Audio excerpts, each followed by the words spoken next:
there's really not a lot here, but this is roughly 6 to 7 days worth of firewood.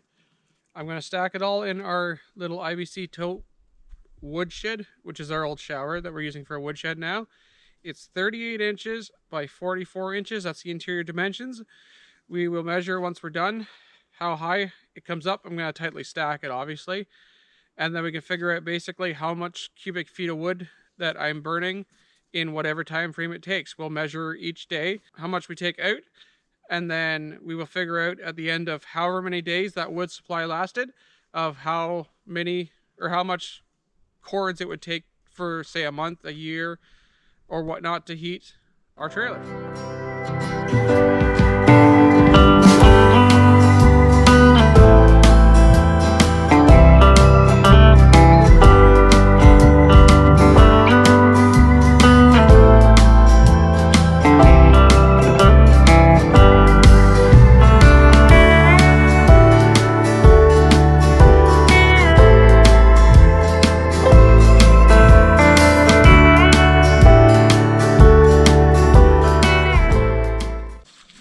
Here, you go.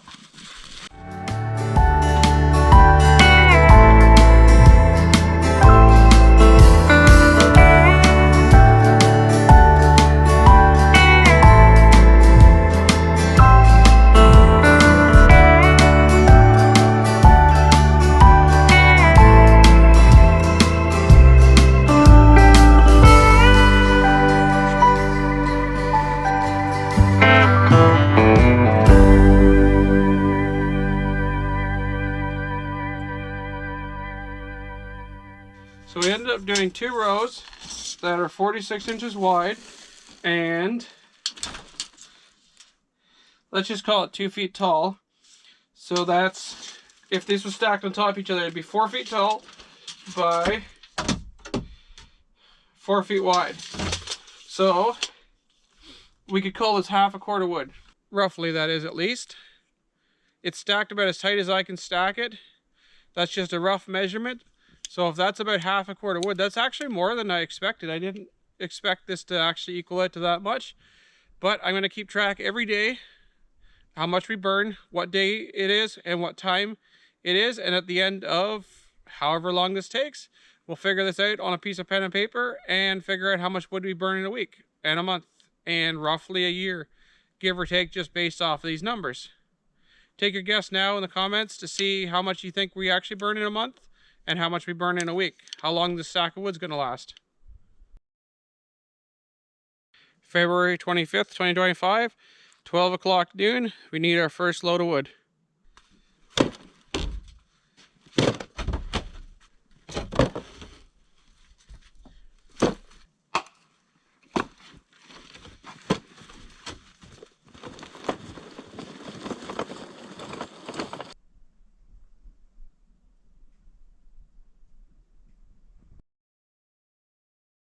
February 26th, 12 o'clock noon, exactly 24 hours, we need our next load of wood.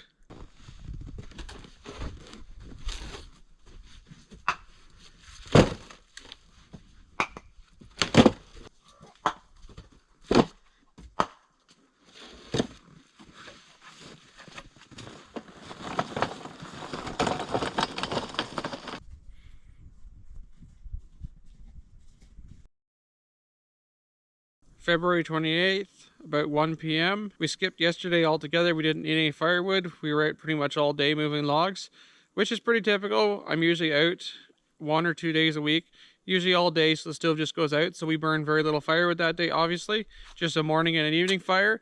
So we didn't do anything last night whatsoever for firewood, and we're collecting today's firewood now.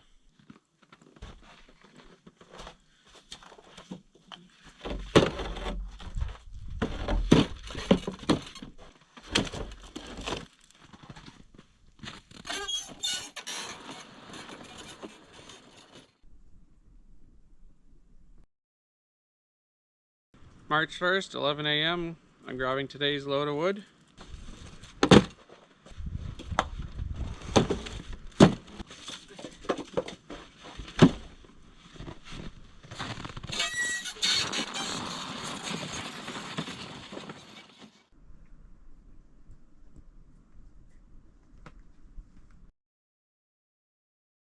March 2nd, 10:30 a.m., last day of our test. I think today I'm not going to count this towards the test whatsoever, and we're going to throw this wood back into the day that we skipped because of that half day we weren't here heating the trailer, just to kind of keep it more consistent. I'm trying to overestimate instead of getting an exact number, just so that I know roughly for the future, roughly how much I burn. So I'm overestimating everything, including the measurement of the wood. As you can see, we're cutting about 9 to 10 inch long blocks. Yes, technically a cord is 16 inches. So this is overestimating how much we burn, but I'm just going to call this a half cord instead of doing the math and figuring out that it's a third of a cord, just because I'm trying to overestimate everything. So I'm still going to count this as one 16-inch block. Like, yes, technically it's a 16-inch block cut in half down to just over 8 inches, but I'm just going to count that as it is. So yeah, it's probably technically a quarter of a cord or just over that ahead, but this is what I'm counting it as, just to overestimate everything.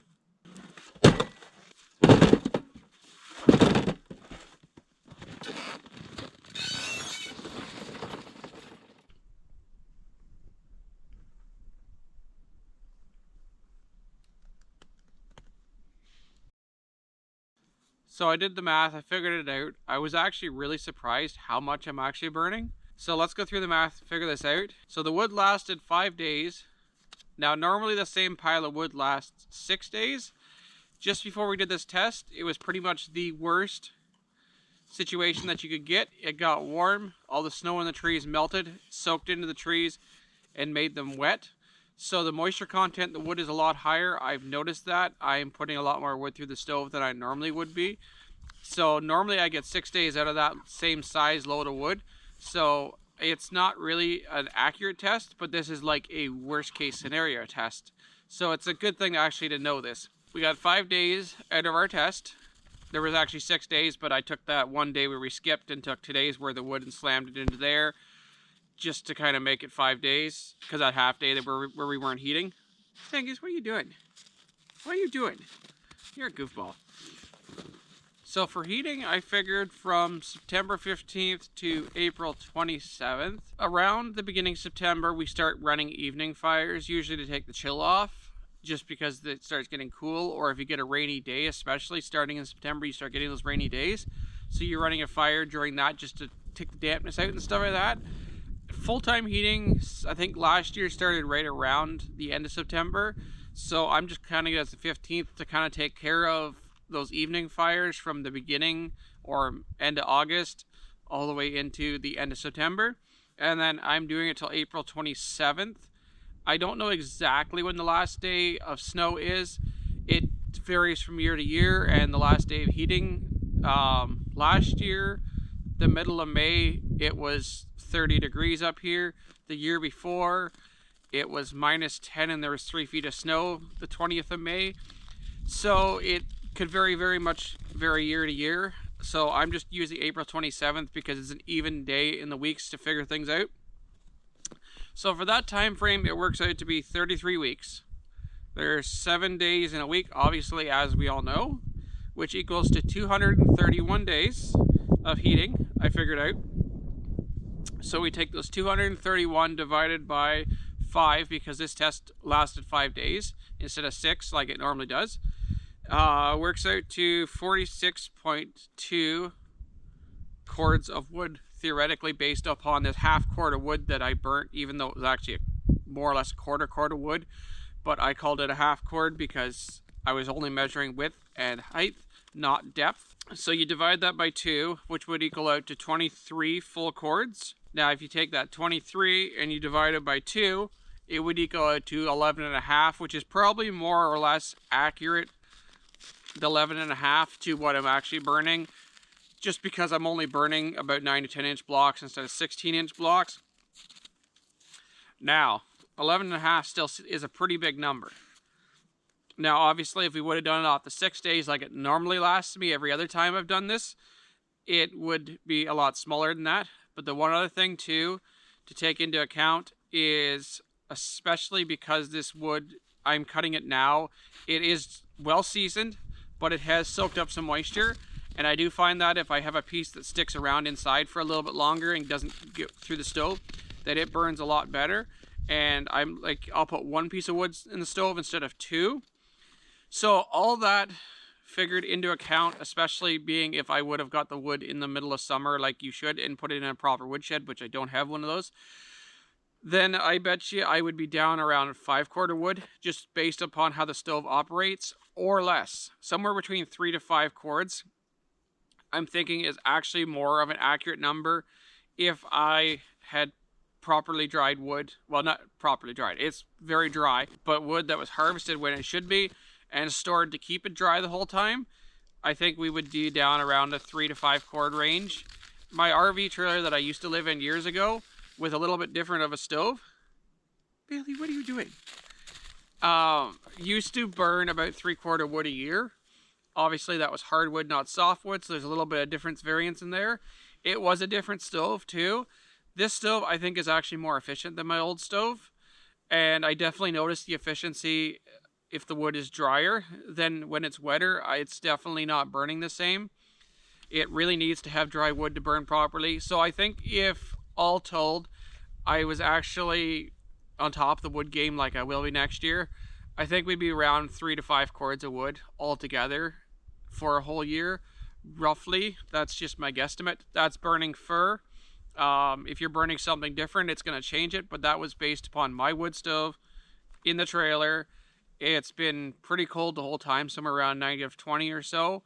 It did warm up a little bit at the beginning of the test, but then it's dropped down to -20. I think it was -25 most nights throughout most of this test. So it's been a pretty accurate winter day test, and that's just kind of what I've come up with. I'm sure I messed up the math somewhere, but obviously we got a big difference in variance. We got a whole day's worth of variance in between what I've normally been doing when the wood has been freeze dried by -20 and what we've been getting after this. It got warm section there, and the wood and the wood got wet from the snow leaching in the moisture into the wood. Anyway, I think this concludes our test, and I was actually really surprised how much I'm actually burning, but I really shouldn't be either, because burning damper wood or anything that's gotten moisture into it, even though it's well seasoned, it still collects moisture, especially when it rains. I really shouldn't be surprised how much I'm actually burning, but I didn't really think it was that much, but I guess the numbers don't lie at the same time. Well, thank you for watching, everybody, and have a good day.